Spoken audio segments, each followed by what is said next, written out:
Thanks for listening to the Drummers Weekly Groovecast. You can contact Phil and John at their Twitter page at twitter.com/Drummers Weekly Groovecast or their Facebook page at facebook.com/Drummers Weekly Groovecast. Good evening. I am warning you right now, if you touch my drums, I will stab you in the neck with a knife. Ain't a bucket. Ain't a bucket. Mom! Take it easy. Lower it. I'm not gonna lower it. I have to do this now. I don't mind you playing it, but lower it. Everything is straightened out? No, we had a problem. I mean, we tried to do everything we could. What do you mean? Well, you know what I mean. Next! Little trouble there. You're rushing. Yeah, well, you know, that's just like your opinion, man. Yeah!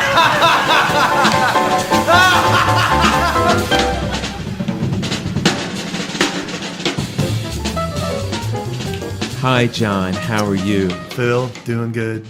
I had a day of preparation. Do tell. Oh, just dumped a bunch of tunes in my lap, learned these, and to hear the gigs. And so, per our last conversation, I was knee deep in our advice, and I think I did okay. See, kids, we are not the proverbial. What's the old saying? Do what I, or what is it? Do what I say, not what I do. We actually do what we say. Yes, we right. We have to. We have to. It's not like it's some noble thing. It's out of like not making fools of ourselves and getting called back. So let's call a spade a spade. Absolutely. And you know, to kind of elaborate on what John's talking about, what actually happened this week, he's had a crazy busy week this week. And he had a whole pile of gigs dumped on him at pretty much the last minute, right? Yeah. And John, just tell him kind of what you've been doing. Well, it was a producer friend of mine, a project he's working on, and they needed to make some changes with personnel, kind of step up the game a little bit, and thankfully he trusts me to be a part of that. So a lot of original stuff, which you just got to dig in and learn. That's just how it is, you know. Did you make some charts? Yep, I did. I charted everything, even some of the, you know, covers that were pretty true to form, but just for comfort and the amount of tunes, it's almost 2 hours of music. So that in itself makes it worthwhile to just kind of lock it down and have those notes and maps and charts to ease that pain and the concentration level and all that. But just coming in prepared, as we talked about, I mean,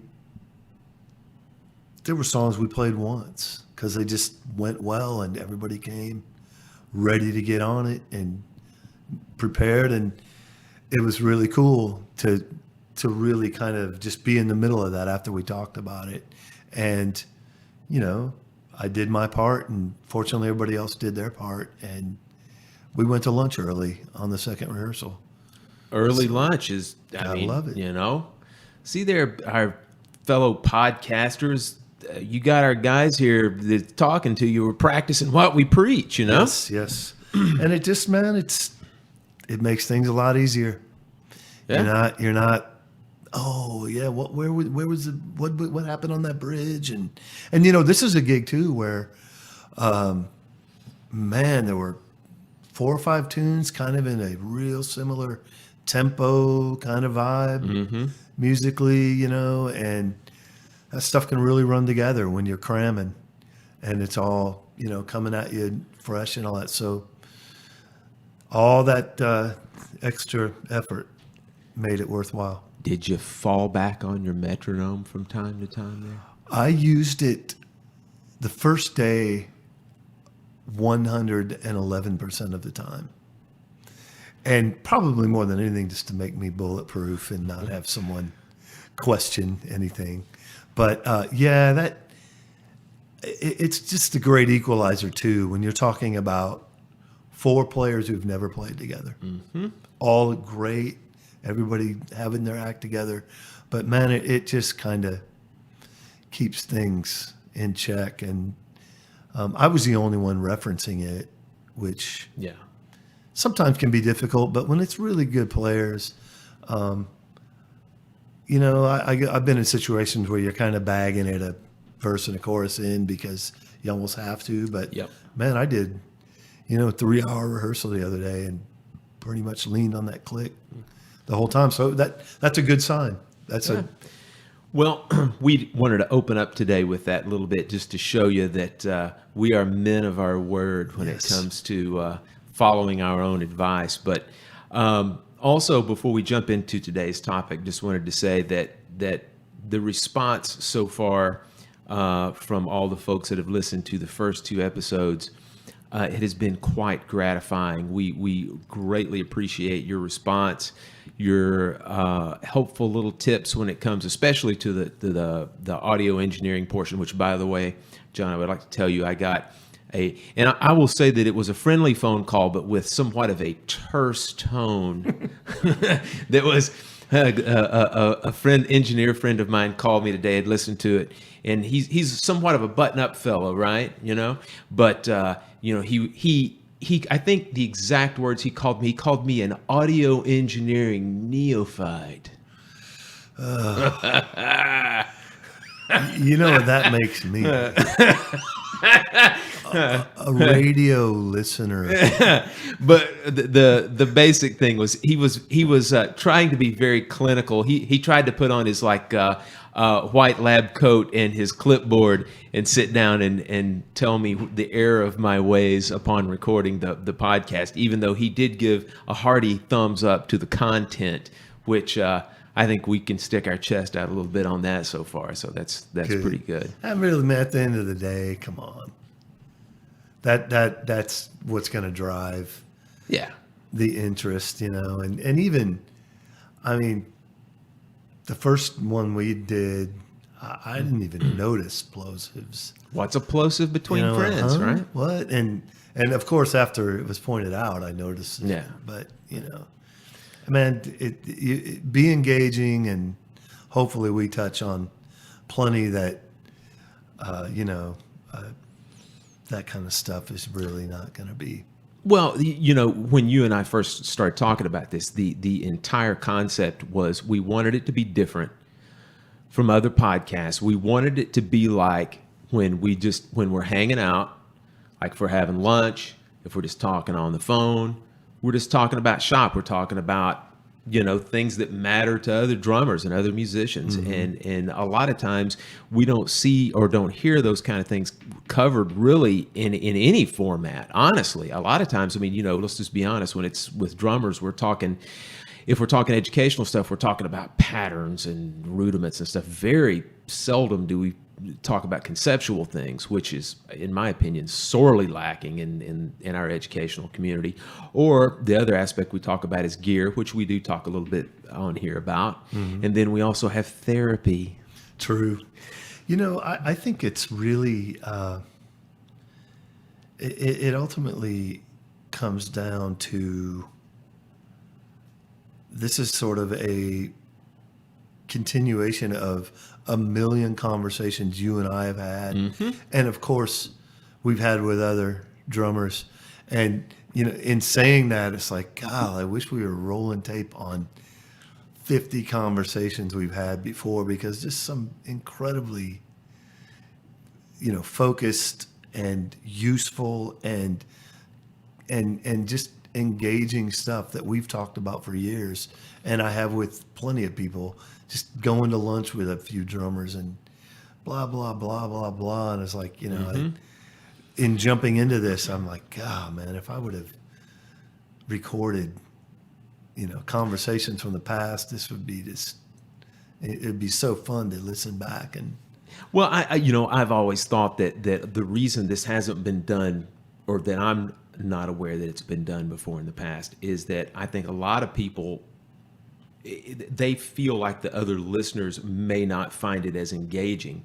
And honestly, I really didn't kind of know what to expect either. But so far, every response that I've gotten has been extremely positive from the standpoint that it is what it is, and that we're not, sitting here talking about, the inner workings of a goofadiddle, which was brought up in that conversation today, by the way, that we're sitting here talking about conceptual things and things that could apply, of course, to drummers, but to other musicians as well. And therapy. That. By the way, John is wearing a white lab coat and a clipboard, and I am laying prone for this podcast. So take with that what you will. Sounds kinky. But today, we'll go ahead and dive into our topic for the day. Let's do it. Yeah, and this is a topic you're going to get some vastly varying opinions on, because you're going to be listening to two fellas that have taken two separate paths. And those paths are the way we did our education, the way we learned how to play drums, that sort of thing. And so, and by the way, let me say this, this path that we're talking about is not necessarily talking about, kids who are 8 or 9 years old that are picking up sticks. We're talking about when you get a little bit older, when you get to be your late teens or so, and you have to start making some hard decisions about life. In other words, are you going to try to do this for a living? And if you are going to try to do this, how are you going to educate yourself? And, quite honestly, the two primary ways to go about doing that is to attend some kind of a higher learning institution, a college, a trade school, that sort of thing, or to get some on the road, on the job experience, go out and just start playing. And I took the former, which was go to college and learn music that way. And John took the latter. He went out, started playing on the road, started playing gigs, and we both, have got ample experience on both sides of the fence there. And we're going to talk to you about it and kind of how we arrived at it, and how it's in a lot of ways changed also since, since when we first started. So to kind of jump off and get started on this, the first thing, and it cannot be underestimated, is you have to have a decision on exactly what you want to do, or you have to decide what path you want to take. And basically, I think that you can kind of boil it down in a few different ways. And you can either choose, hey, I want to try to be this well-rounded musician that plays a whole variety of different styles. Anytime the phone rings, I want to be able to pick it up and say, yeah, I feel comfortable doing this job. I'm going to try to educate myself as much as possible through all these different styles that I may not be aware of. And then that kind of leads you towards the path of going into a college situation or some kind of a higher learning institution for music.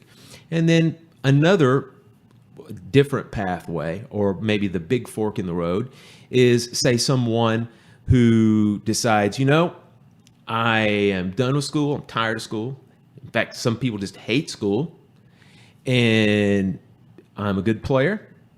I might have my own band over here. I want to try to make it big, or try to make a break with this band. And let's just be honest. Every day you're not trying to make it with that band is pretty much a day lost, because as we all know, it's not a mystery that there's somewhat of a shelf life, age-wise and whatnot for that. So there's a path of, hey, I've got to go out on the road. I got to get some on-the-job experience. And so first off, if you can kind of decide which way you want to go with that, you've probably got you're better off than, I'd say, 75% of most people, because a lot of people just don't know what they want to do. Right. Yeah, that's hard. It is. I mean, it's hard at that age, no matter what your passion is or what you think you want to do or where you want to end up. Sometimes you think you have it all figured out when you're 18 years old and your parents are dumb and they unfortunately get really smart in about 4 or 5 years. Or 30. Yeah, that too.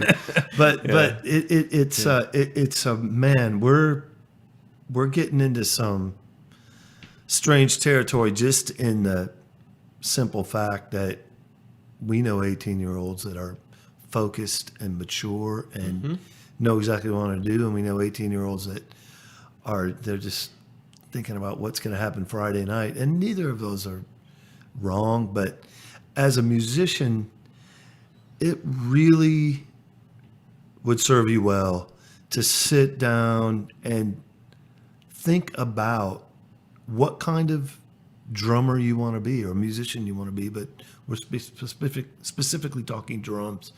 What is it you want to accomplish? And that's going to dictate somewhat. There's always exceptions to the rule, but that's going to certainly give you a clearer picture about the path you should probably take.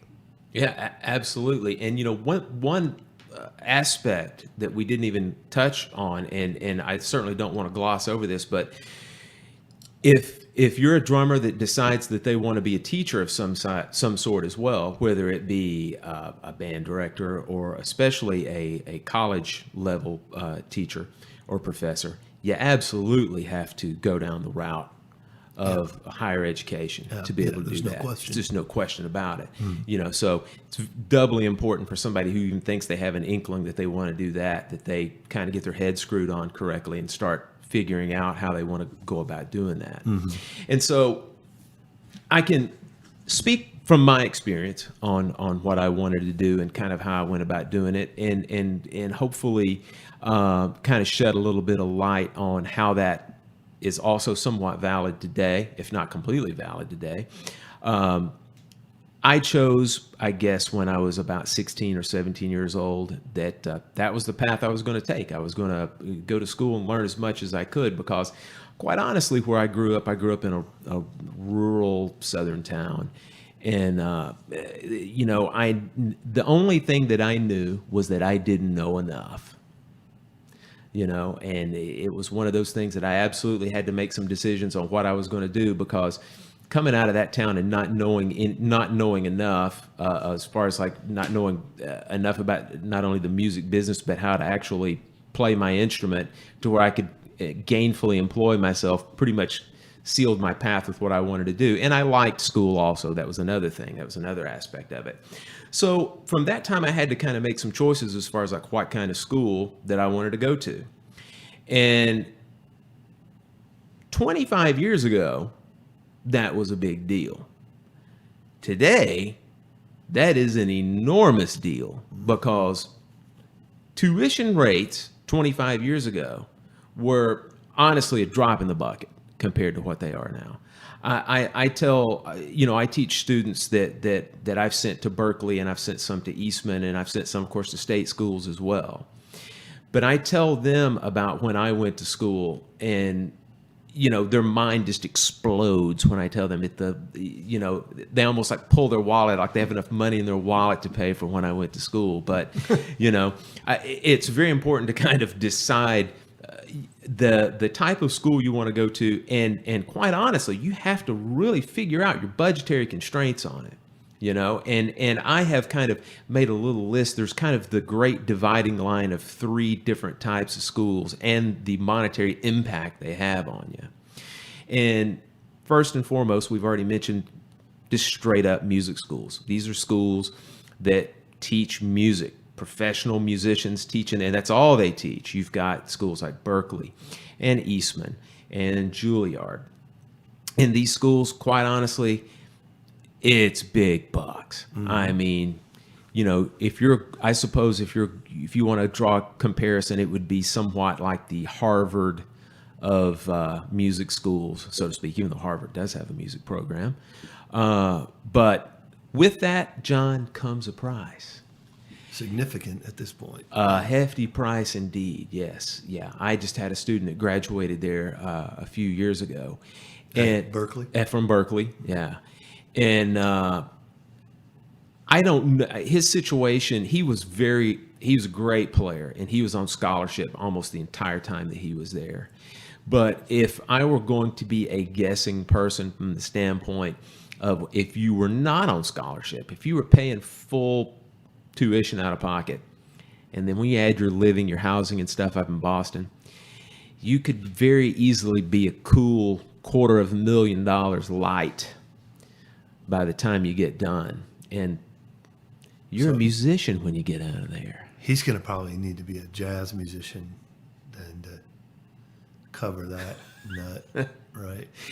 John, I actually tried to stay quiet on that to like leave a nice pause. Sorry, man. I'm just, for dramatic effect. You know. Yeah.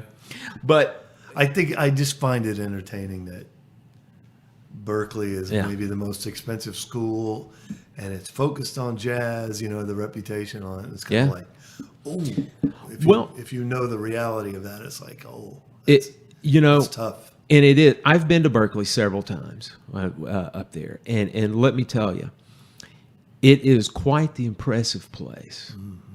I mean, the facility, you put it to you this way. Once you spend that money, I suppose you know where that money went, because it is, as far as the campus and the facilities that are there, the equipment that's there, it's almost, you almost actually do yourself a disservice because in the real gigging world, a lot of times the studios and the equipment are not as good as what they have at school. True. I mean, Berkeley is top notch when it comes to that type thing. I mean, the studios there are amazing. Yeah, they better be. They'd better be. Mm-hmm. But John and I had this conversation a few weeks ago, and what I tell my students when they come up, the really serious ones that I have, and we have this conversation that we're having on this podcast right now, I sit down and I tell them, I'm like, there's really only a couple of reasons why you go to Juilliard or why you go to, Eastman or Berkeley or Curtis School of Music. And that's pretty much because you're going to be networking and going to school with a whole bunch of students that are of like mind with you. And, if you did go to a state school, which we're going to get into here in a second, you would be going to school with like-minded kids too, but it would be 1/100th of the amount of students, right? Right. And John and anybody will tell you that the people that you come up with, whether you go to school with them or even if you go out on the road with them when you're young, chances are you will probably be working with some of them the rest of your life. And that's the way it is with me. I mean, I went to school at two different schools for undergraduate and graduate degree, and I still work with some of those people. Yeah. My best friend I met when we were freshmen in college. There you go. We played together for 32 years. Yeah. In a number of different settings. It is really true. Yeah.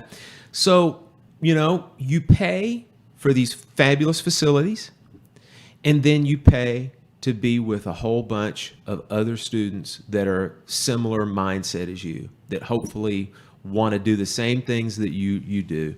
You guys work together for a long time after that. And that actually, John, that actually includes the faculty as well. Oh, yeah. Absolutely dealing with the faculty in that same way because, there's been times that I've played with plenty of faculty members at schools that I've gone to too. And let's face it, they're great at recommending you for other teaching positions if you wanted to do that. True.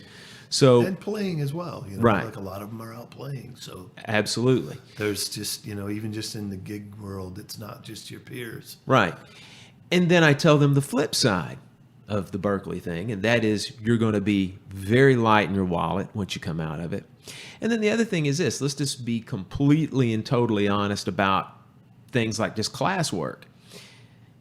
You're going to study music theory. You're going to study ear training. You're going to study music history. You're going to study instrumentation, orchestration.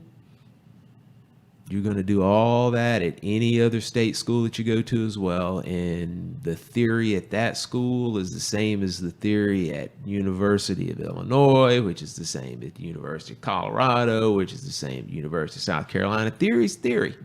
Everybody teaches it maybe just a little bit differently, but I mean, when you're doing figured bass, it is what it is. Curriculum too is dictated on some level. Absolutely. From the powers that be. So there is going to be a pretty similar thing by way of what they're teaching. I mean, it's still, I think, still the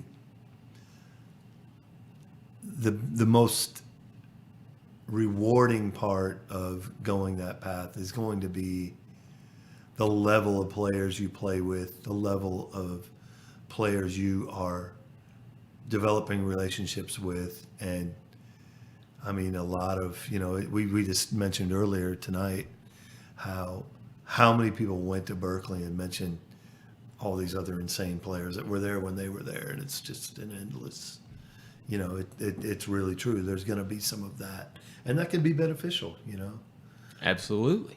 And, I mean, bragging rights are cool too.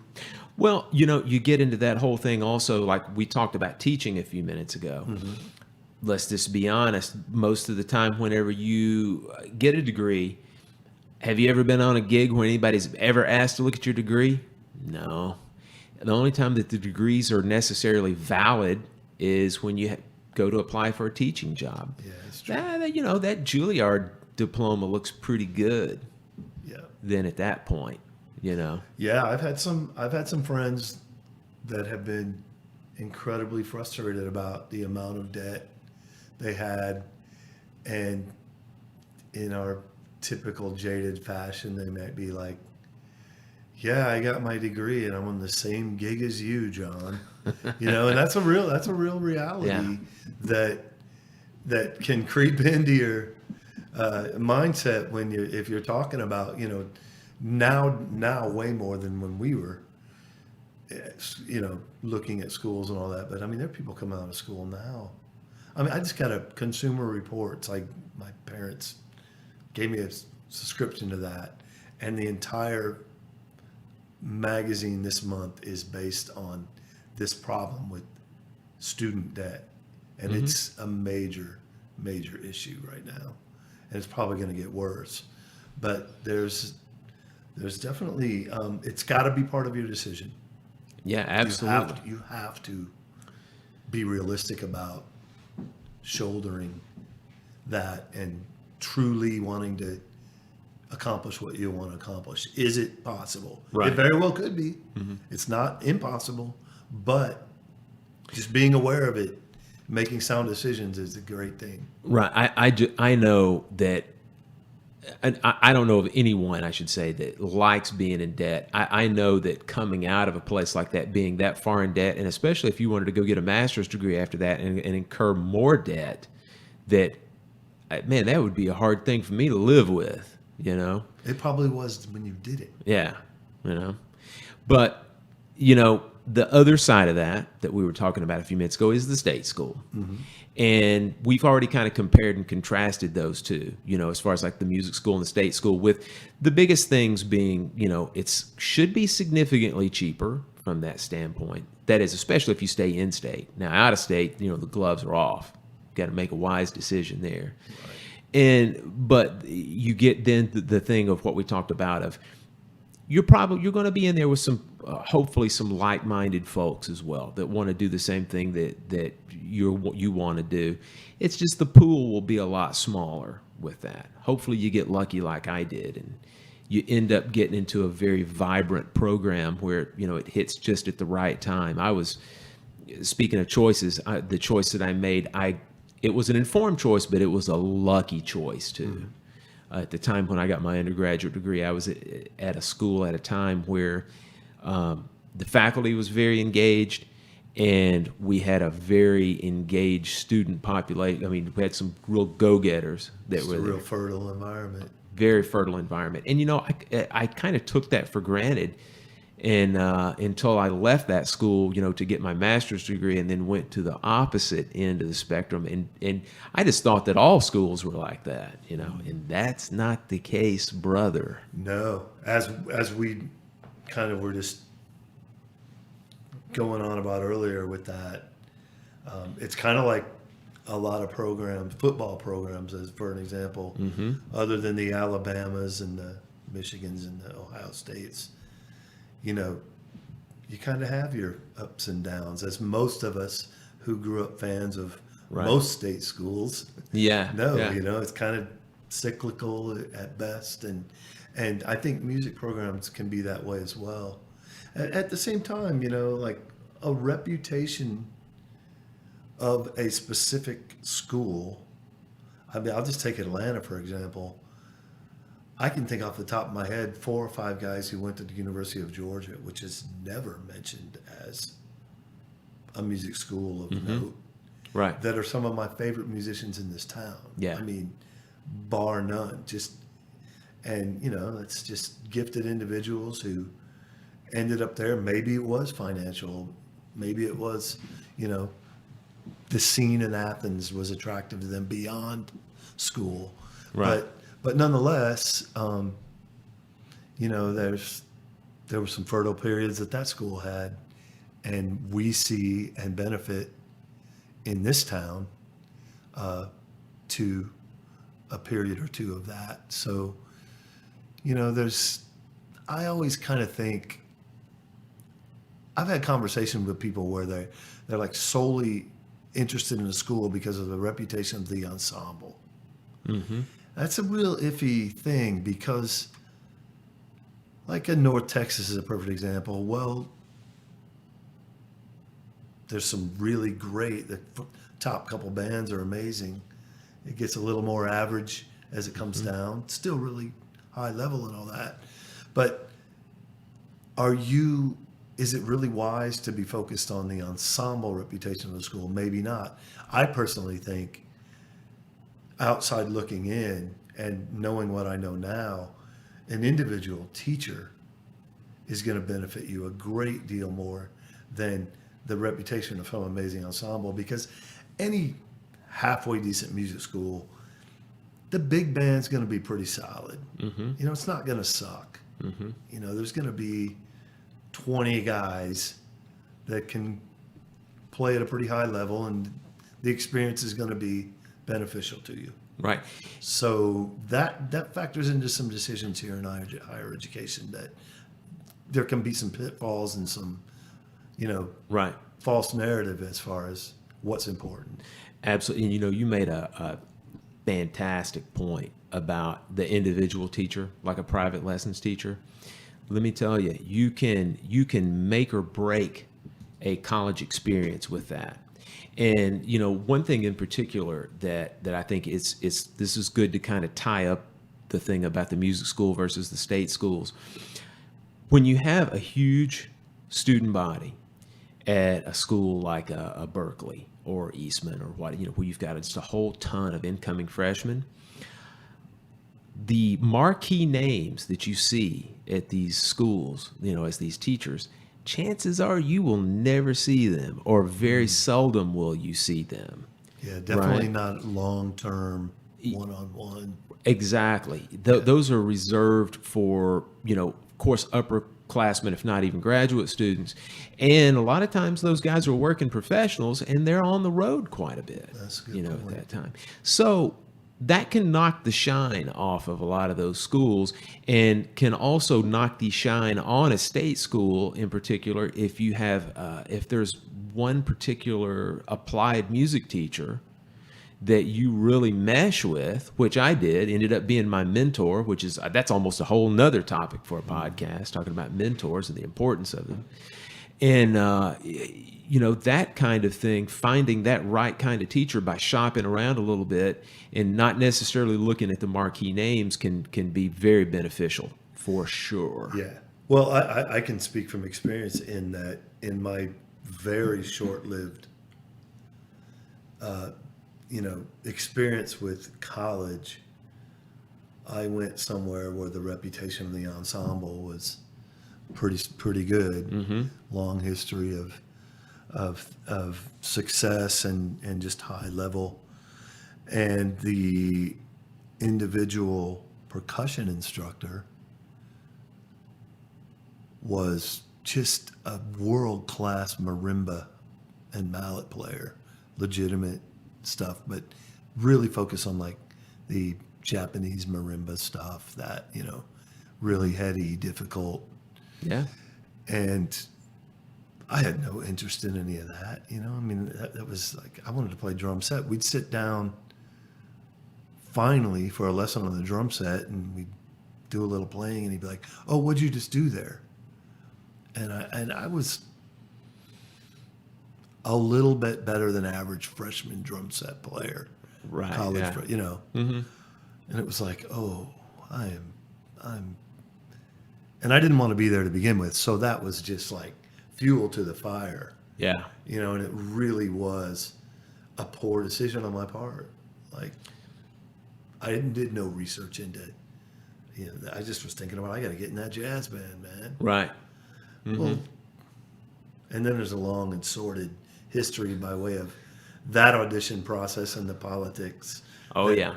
We don't need to get into, but a whole decision, a awful decision for me personally. Right. So there's a lot to consider. And now, especially when you're talking about this money, man, go out of your way to figure this out for you as an individual. Absolutely, which is the perfect segue for me to bring in the last school, or the last type school I want to talk about.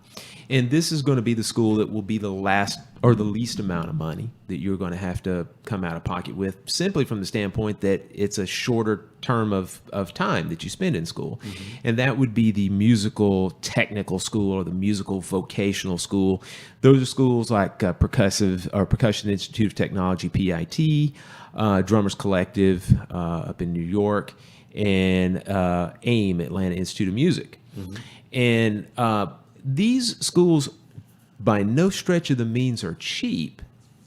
It's just that, again, a lot of times you're dealing with maybe a 1-year program, maybe sometimes a 2-year program, with this. So just by virtue of the schools, the school term being significantly shorter, you come out not owing quite as much money if you have to go that direction. Now, my experience with these schools, I can take them or leave them. I think, again, you have to kind of really know what you want to do. And the biggest thing I think that people should be aware of is when you come out of this school, you kind of get the proverbial certificate of completion. Thank you for participating, is what it is. And what did Chris Farley say? That and 50 cents will get you a nice hot cup of Jack squat. Yeah. So, yeah. This is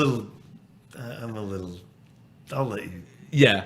So the biggest thing that I think that... To be honest, we have a lot of friends involved in it. Oh, absolutely. Music school of that sort and that ilk. And so I used to teach there. Oh, well, then hey. So, I'm going to go get some bourbon. Yeah. And we're going to get to the bottom of this. Yeah. No, well, basically the main thing that I will say about it is that these are very very pointed schools from the standpoint of the agenda of what they have you do. It's like I said, most of these are 1-year programs where you have these different levels of completion that you have, like a level 1, a level 2, a level 3, a level 4, broken down into quarters, and you kind of just meet these levels of completion to go on. Now, that's not to say that some very successful people haven't come out of there. They absolutely have. But to me, one of the things, if you're going to study, there's something about studying over a longer period of time. In other words, allowing the experience of school, trying to milk as much out of these programs as you can. It's very difficult to mature that much and learn that much and really be able to absorb it in a year. It really is. And quite honestly, my experience of the type of academic, and I'm talking about musical academic programs that they have in these schools, it's not quite up to snuff. The things like the theory and the ear training, that type of stuff, the orchestration, instrumentation. Condensed It's very condensed, and even at some of the schools, they have they literally call it theory for drummers. In other words, it's theory for idiots. is really what it is. Yeah. You know? And so I mean, sense. I have some issues with that, you know. I just feel like that if you want to go that route, it is a valid route. It wouldn't be the route that I would have most students take. I think it actually could be a good route, almost like a junior college thing. Mm-hmm. Hey, let's try this for a year.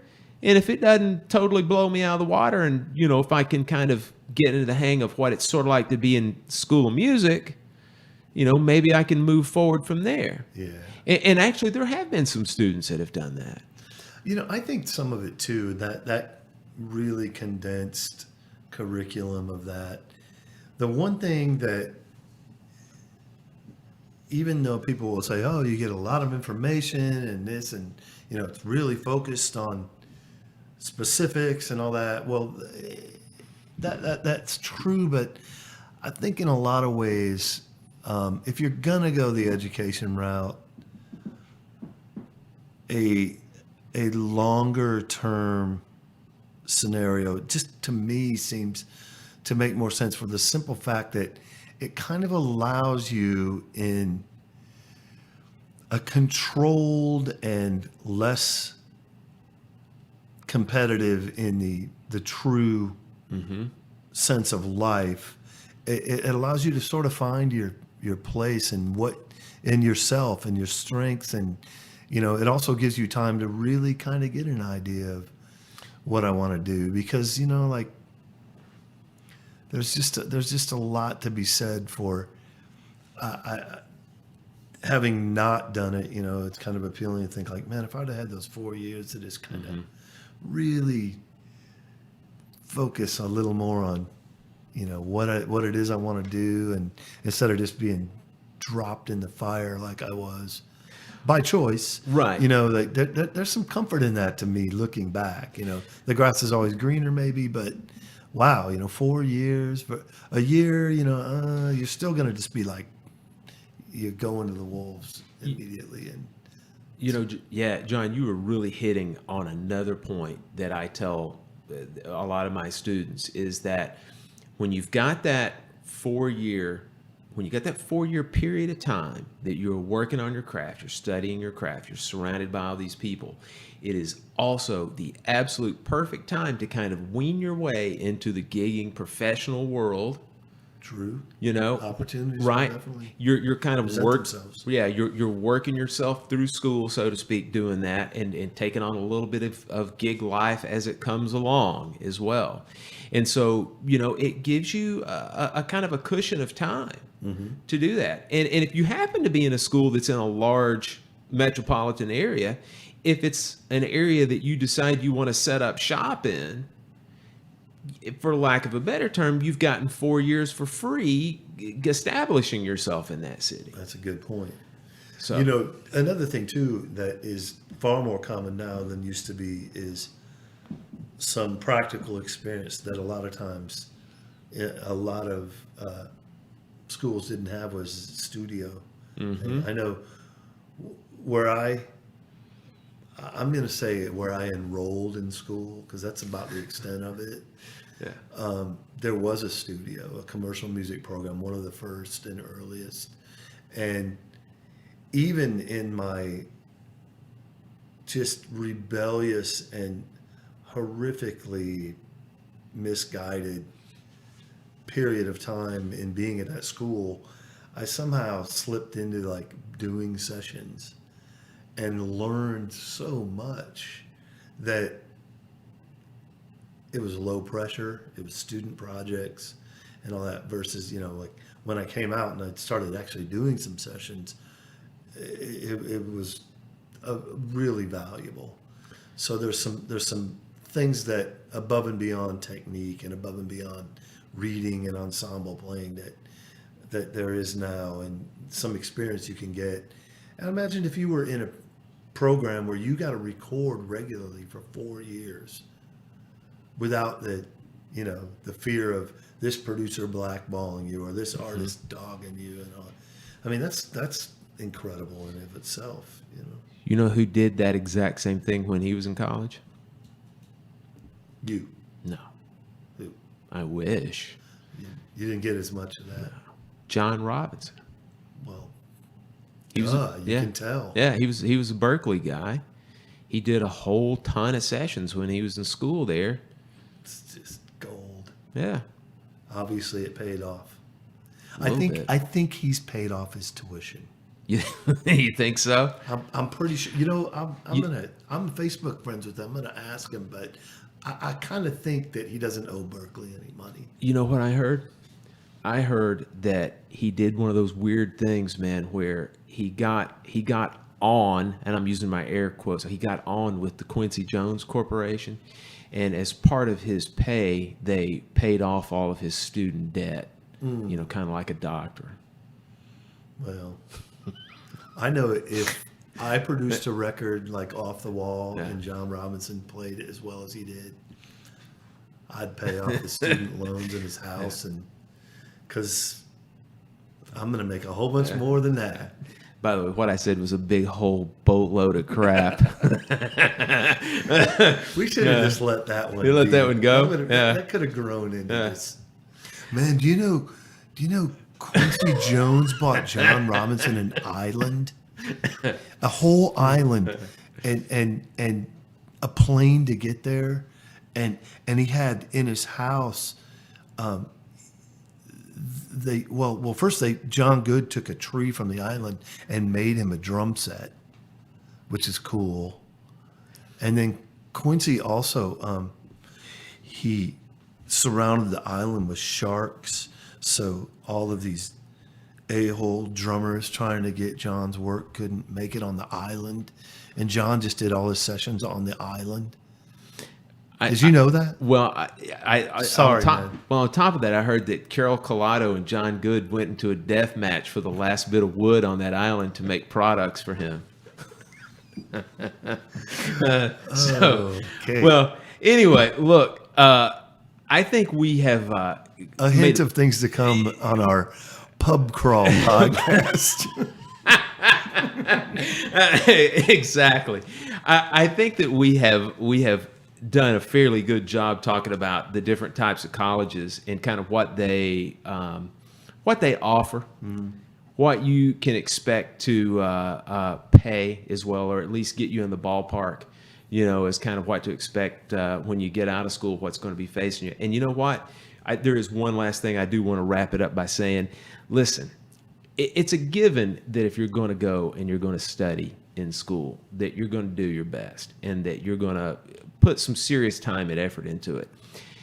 Take it a step further. Do yourself a favor. Explore every possible option that you can find to get scholarships, grants, any kind of help that you can get to pay off school.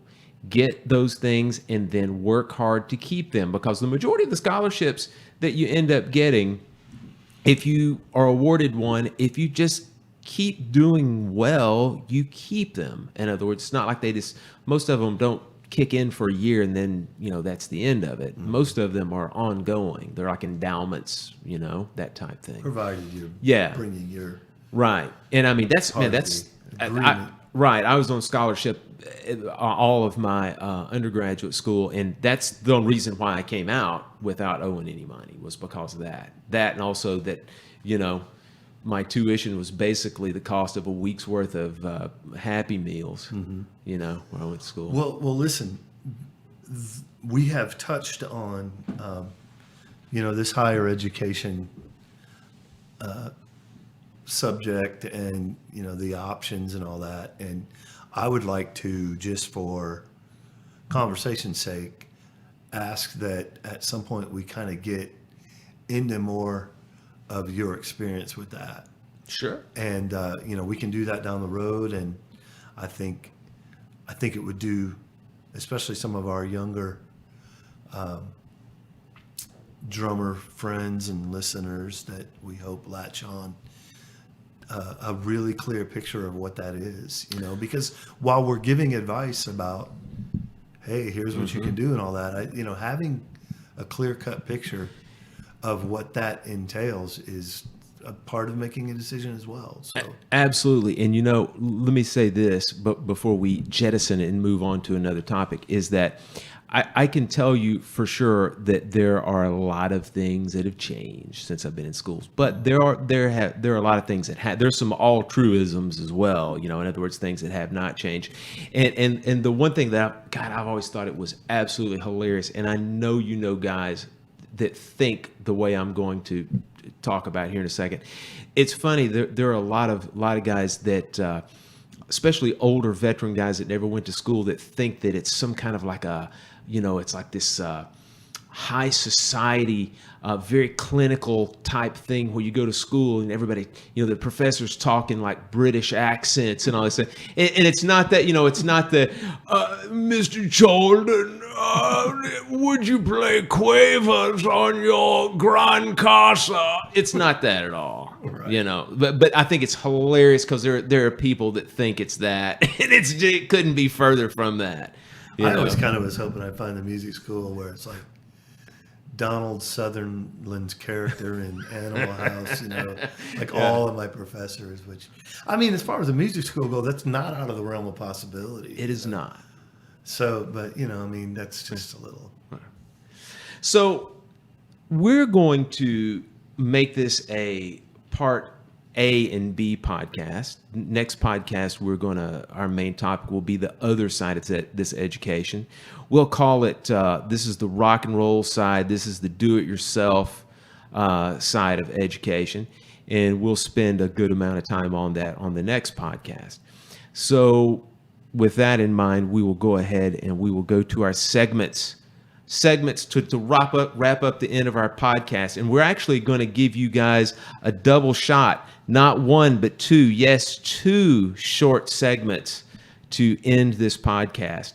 And one of them is pretty much completely off the cuff, and it's due to a brilliant Facebook video post that John made earlier in the week. And when I saw it, I said, this has got to be part of the podcast.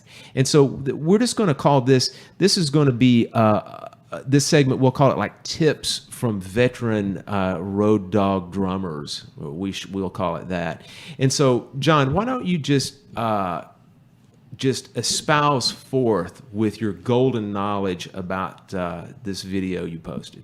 Well, this is all, I will preface this by saying that there was a little bit of controversy on that post, just by way of jaded people.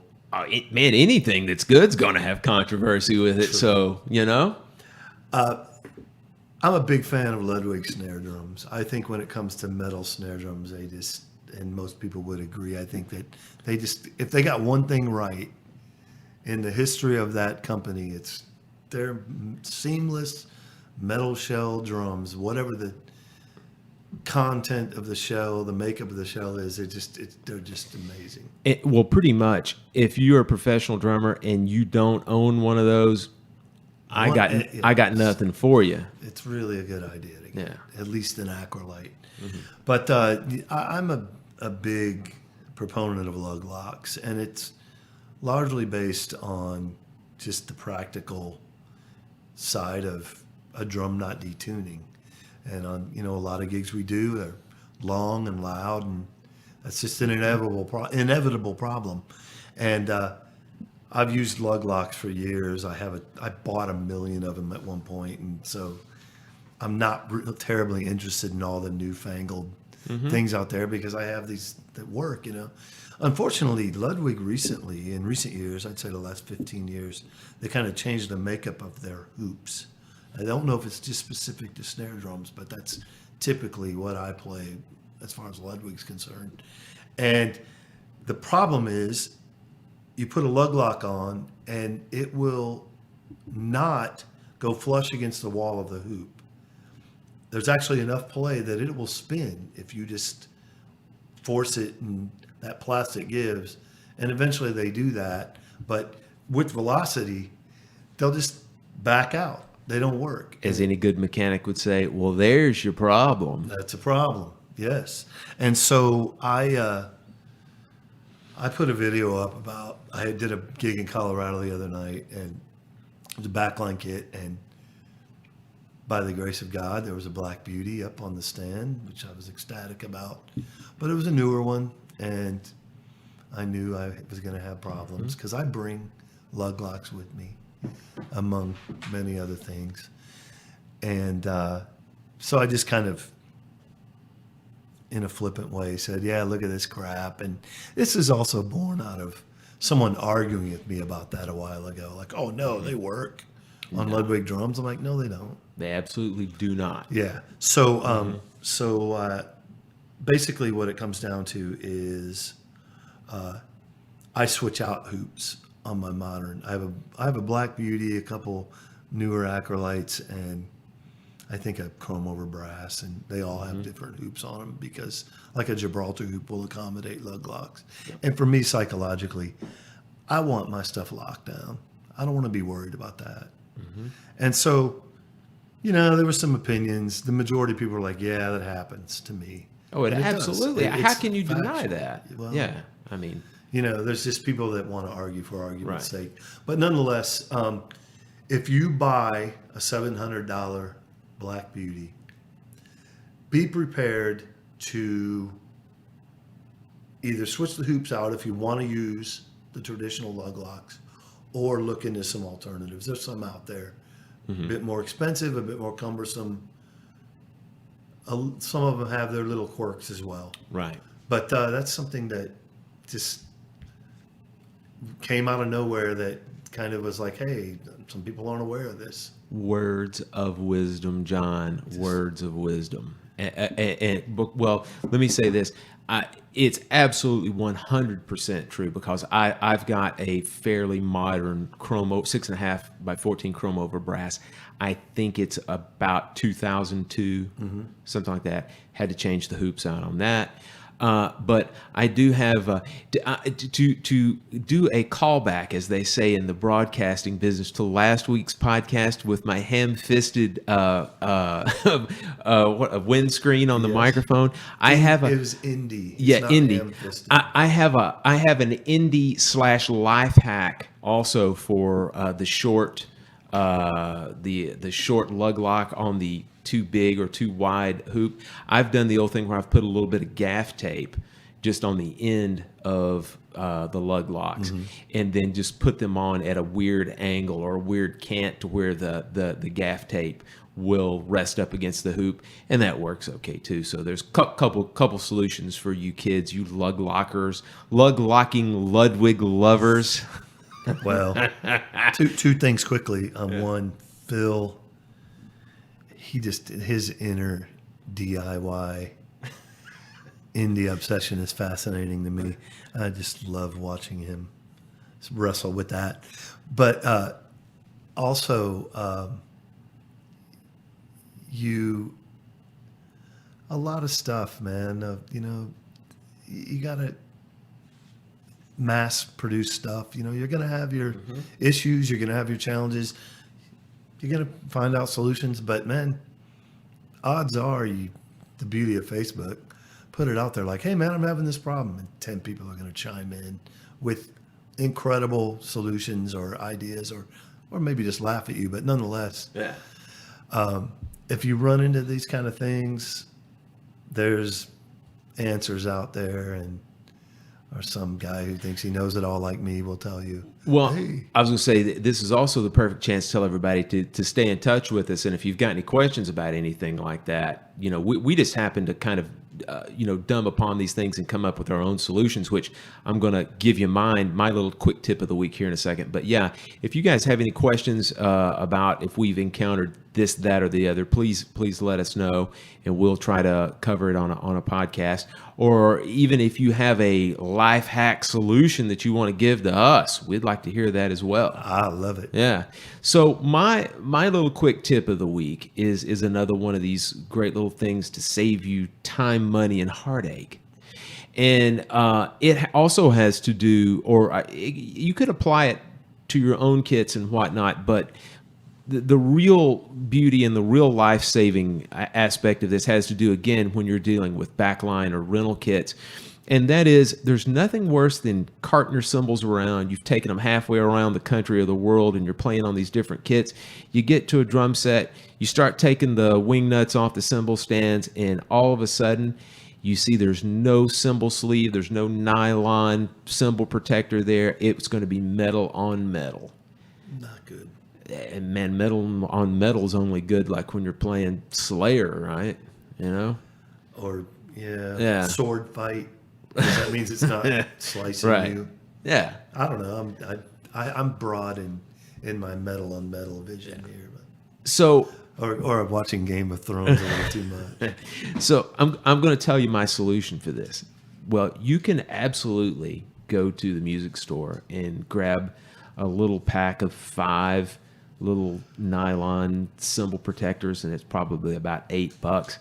But if you will go to your local hardware store, like an Ace Hardware, True Value, chances are somewhere in the back of that store on a bunch of big old spools attached to the wall, you're going to find clear vinyl tubing of about 1 million different diameters. Just take your cymbal stand, like just the top part, the part where the cymbal mount is actually. Take it in there, find one that fits the diameter of that, have the attendant cut off 3 feet of that, and you will have a lifetime supply of cymbal protectors for the grand total of about $2.50. Bam. There you go. Thank you, Uncle Phil. Oh, you're welcome. And John and I both didn't even realize this, but we both, on our persons, like in our cymbal bags or whatever type of gig bag, we actually carry a handful of those with us wherever we go. Never leave home without it. No. Yeah. So there you go. You got remedies for Ludwig hoops with lug locks, and you got a lifetime supply of cymbal stand protectors. So, and then our last little segment of the day, and this is going to be some good stuff. We're going to do, each of us, we're going to do one of our favorite underrated drum tracks. Now, this could be a track. It could be a drum track from an unknown drummer. It could be from a very well-known drummer. But what it's not going to be is John's not going to go, oh, man, my underrated drum track is Porcaro on Rosanna. I mean, everybody knows that's a masterful drum track, you know. So now if it was a Porcaro track that not many people listen to, then it's perfectly acceptable. So I'm going to go ahead and take the bull by the horns on this one Knock it out. and go ahead and use an example of a guy that everybody knows, but not everybody knows this drum track. And so my underrated drum track comes from Steve Gadd. You ever hear him? He's did he play in like with ABBA or something like that? I think he played the hi-hat part on Dancing Queen. Whoever played that hi-hat part needs to be paid way more money than they were paid. Sounds like 15-inch quick beats to me. It sounds silky smooth to me. So the Steve Gadd track that I'm talking about today comes actually very early in his career, before he was really Steve Gadd, so to speak. And my bet is this is back when he was playing Gretsch drums call too. it Pre-Asia. Pre-Asia, correctly. Right. Correct. This was B-A Yes. before yes, Asia. Exactly. Yeah. And this track is from 1974. It's from a jazz flutist. His name is Hubert Laws. It's from the album called In the Beginning. And it's a duet track between Steve Gadd and Hubert Laws. So it's flute and drums. Actually, John, it's piccolo and flute and drums. He switches off between piccolo and flute. Right, I noticed. Yes, and it's the track Erigen. It's a Sonny Rollins jazz standard that these guys play as a samba. Hubert Laws plays piccolo at the beginning for the melody, for the head. Steve Gadd starts out with brushes. He is a samba god on that track. He plays brushes like just a beast. Switches halfway through to sticks. By that time, Hubert's playing flute, and I mean, it's just a rip-roaring track. I mean, there's really not that much to say about it, other than it's almost like Gad's playing great samba time, but there's so much space between these two guys that it's almost like a collaborative solo all the way through. Stunning. Yeah, it is a brilliant track. And there's a side of Hubert that is pretty telling as well. Like, I think a lot of people that might just sort of write him off as sort of, smooth, jazzy almost, like at the beginning of that whole.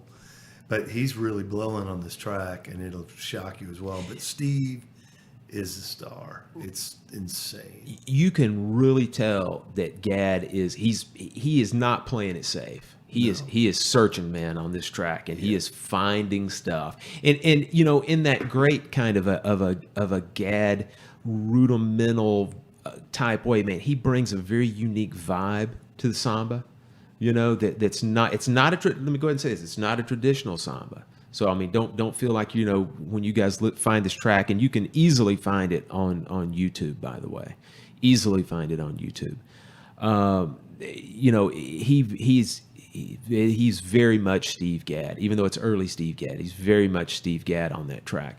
Yeah. So that's my great unsung track for this week. It's Origin by Hubert Laws from the In the Beginning record, Steve Gadd on drums. John, what do you have? I have, it's kind of a record that have always just been obsessed with and loved, is a band called Little Village. And that's essentially John Hyatt's Bring the Family. It's the same band. They just kind of do an extension in a lot of ways of the vibe of that record, a little more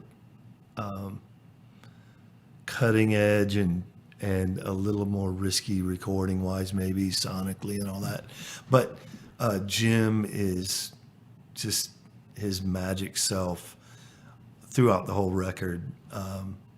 And by Jim, we're talking about Keltner. Jim Keltner. I'm very sorry. I thought I prefaced that. Jim Keltner, the groove pig that is just so amazingly quirky and musical and just engaging on so many levels. But there's one track in particular that I wish more people kind of focus on. It's called Inside Job. It's kind of a funky mid-tempo thing, but there's just this lope and this somewhat unconventional approach to the groove and the sounds. And there's one fill in particular that it's basically kind of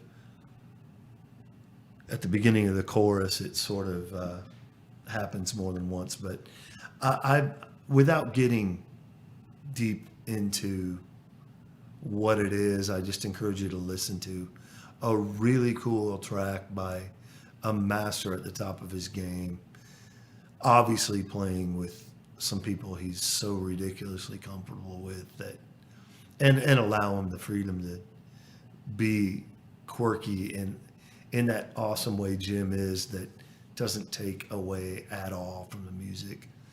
It's an exceptionally great track that I really want you to check out. Inside Job by Little Village. One thing about Keltner also, just his drum sounds that he gets, brilliant. Incredible sound. And I mean, naturally that is a testament to of course, the recording process, but the person hitting them has a bit to do with it as well. Yeah. There's just been too many incredible and unique tracks that Jim's done sonically that you have to know he's very much involved in what that is and how it translates, and focused from the word go on. I'm really hearing this, and let's find it. I think he's probably more than just about everybody I can think of. Steve Jordan's kind of up there right now sonically. He's really got his thing dialed in. But drummers in particular, I think those two, they really have kind of head and shoulders above everybody with that. And both very aware and knowledgeable and focused on getting what they're hearing in their head.